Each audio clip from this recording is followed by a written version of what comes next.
Hey guys, welcome you all on Plants and Planet।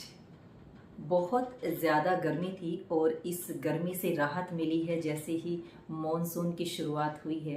Temperature कुछ कम हुआ है, मौसम में ठंडक आई है और लाइफ थोड़ी सी कंफर्टेबल हो गई है।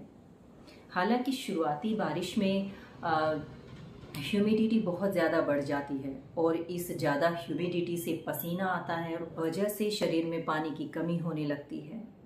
तो इस कमी को पूरा करने के लिए आप लिक्विड इनटेक ज़्यादा से ज़्यादा करें ताकि बॉडी हाइड्रेट रहे। और इस ह्यूमिड एनवायरनमेंट का हमारे प्लांट्स पर क्या असर पड़ता है, कैसे प्लांट इसमें सरवाइव करें, उनका हम कैसे ख्याल रखें, इसके बारे में भी आज हम इस वीडियो में बात करेंगे। जब भी बारिश होती है तो प्लांट्स हमारे बहुत लश ग्रीन हो जाते हैं, बहुत खूबसूरत प्लांट नज़र आते हैं। इसका एक रीज़न रहता है कि डस्ट भी प्लांट्स पे से हट जाती है और बारिश में सारे प्लांट्स धुल जाते हैं। उसकी वजह से भी प्लांट्स खूबसूरत लगते हैं, इसमें कोई डाउट नहीं है। इसके अलावा सीज़न में जो फ्लावरिंग होती है वो भी बहुत खूबसूरत होती है। फ्लावर्स का साइज़ भी बड़ा होता है, जो उनके कलर होते हैं वो भी वाइब्रेंट होते हैं और एक ग्लॉसी सी टच रहती है फ्लावर्स पर। दूसरा, बहुत तेज़ी से, मतलब ये कहिए कि 4 गुना तेज़ी से प्लांट बढ़ने लगते हैं। इस समय प्लांट पर एक जो उनका कॉर्डेक्स होता है वो भी बड़ा हो जाता है, नई नई ब्रांचेस बनती हैं। जब नई ब्रांचेस बनेंगे तो डेफिनेटली फ्लावरिंग भी बहुत अच्छी होगी। तो क्या कारण है ये सब होने का? क्यों बरसात का पानी हमारे प्लांट्स के लिए इतना ज़रूरी है? क्योंकि ऐसा तो है नहीं कि हम अपने प्लांट्स को पानी नहीं डालते। रेगुलरली हम अपने प्लांट्स को पानी डालते हैं, उन्हें शावर भी करवाते हैं। जब तेज़ गर्मी होती है तो 2 समय पानी डलता है, सुबह भी और शाम को भी। उसके बावजूद भी उसमें उस समय वो शाइन, वो ग्रोथ या वो फ्रेशनेस नज़र नहीं आती जो इस बारिश के समय में आती है। तो इसका क्या कारण है? आज यही कारण हम अपने इस वीडियो में जानेंगे। बहुत ही इंफॉर्मेटिव वीडियो है ये, आप इसे पूरा देखें और वीडियो आपको पसंद आए गाइस तो इसे लाइक करें और इसे शेयर करें ज़्यादा से ज़्यादा अपने दोस्तों में, ताकि सब तक ये जानकारी पहुँचे और ज़्यादा से ज़्यादा लोग इस प्लांट्स एंड प्लैनेट के साथ जुड़ें। और मुझे कमेंट करके भी आप ज़रूर बताइएगा कि ये वीडियो आपको कैसा लगा। साथ में चैनल को सब्सक्राइब कर लीजिएगा और बेल आइकन ज़रूर दबा दें ताकि आपको मेरे आने वाले वीडियोस के नोटिफिकेशंस भी मिलते रहें। मैंने अक्सर आपको अपने वीडियोस में बताया है कि मेरे लिए बरसात सिर्फ पानी की कुछ बूंदें नहीं है।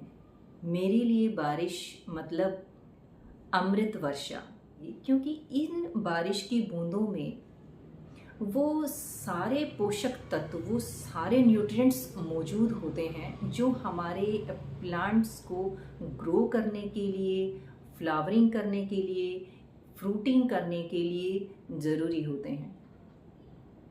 हमारे किसान भी इस मौसम का बेसब्री से इंतज़ार करते हैं, क्योंकि इस मौसम में उगाई हुई फसल के रिज़ल्ट बहुत अच्छे मिलते हैं, प्रोडक्शन कई गुना बढ़कर मिलता है। और हमने सुना है कि पत्थरों में भी जान आ जाती है, मरे हुए पौधों में भी जान आ जाती है। इस समय पर क्यों आ जाती है? क्योंकि किसी भी प्लांट के अंदर अगर वो मरने वाला भी है और उसके अंदर थोड़ी बहुत जान बाकी है तो इस बरसात के समय में वो बहुत तेज़ी से बढ़ने लगता है। बारिश में मौजूद होते हैं nitrogen, potassium, calcium, iron, sulphur, ammonia और मैग्नीशियम। तो जब इतने सारे न्यूट्रिएंट्स और माइक्रो न्यूट्रिएंट्स प्लांट्स को मिलेंगे तो क्यों ना ग्रो करें। और बरसात के पानी में मिक्स होकर जब ये सारी चीज़ें मिट्टी तक जाकर के पानी प्लांट को मिलती हैं तो प्लांट्स की जो सेल्स होती हैं वो एक्टिव मोड में आ जाती हैं और उस एक्टिवनेस से वो एब्जॉर्ब करती हैं वो सारा न्यूट्रिशन। और ऐसे में जब बरसात के बाद धूप निकलती है तो फोटोसिंथेसिस भी बहुत अच्छे तरीके से हो पाता है। तो अब जानें आप कि क्यों अब बारिश हमारे प्लांट्स के लिए इतनी ज़रूरी है, और हम बरसात के समय में अवॉइड करते हैं फर्टिलाइज़र डालना, क्योंकि ऑलरेडी उनको बारिश की बूंदों में वो सारे फर्टिलाइज़र प्रॉपर्टीज़ मिलती हैं। तो अगर आप ऐसे में सिर्फ मिट्टी में भी प्लांट्स को लगा देते हैं तो आप देखिए उनकी ग्रोथ कितनी अच्छी हो जाती है और प्लांट्स कितने हेल्दी हो जाते हैं, क्योंकि फ्रूटिंग फ्लावरिंग तो अपनी जगह है ही। किसी भी प्लांट को ग्रोथ करने के लिए उसका हेल्दी होना बहुत ज़रूरी होता है। तो ये हेल्प उनको उन माइक्रो न्यूट्रिएंट्स से मिलती है, ये ग्रोथ उनको नाइट्रोजन से मिलती है, ये पोटेशियम से वो अच्छी फ्रूटिंग और अच्छी फ्लावरिंग कर पाते हैं, और उनके कलर वाइब्रेंट आपको मिलेंगे, साइज़ बड़े मिलेंगे। लीफ का साइज़ आप देखिए कितना बड़ा और लश ग्रीन आपको नज़र आएगा। तो जो प्लांट्स आपके बाहर फुल सनलाइट में रहने वाले हैं उन्हें तो आप हमेशा बारिश के लिए बाहर ही रखें। अब यहाँ पर एक बात इससे भी ज़्यादा ज़रूरी होती है कि सारे के सारे प्लांट्स को ये बरसात का पानी नहीं चाहिए होता है। अडेनियम प्लांट अगर तो गाइस आप जहाँ पर रहते हैं, जिस जोन में आप रहते हैं, वहाँ पर कभी कभी बारिश होती है, कम बारिश होती है, तो आप बरसात के समय में आउटडोर में अपने प्लांट्स को रख देते हैं, क्योंकि एक दिन की बारिश में या 2 दिन की बारिश में प्लांट्स ख़राब नहीं होते हैं। अडेनियम के स्पेशली लगातार अगर महीनों तक बारिश होती रहती है तो उनका ख्याल रखने की ज़रूरत होती है, उन्हें अंदर इंडोर में रखने की ज़रूरत पड़ती है।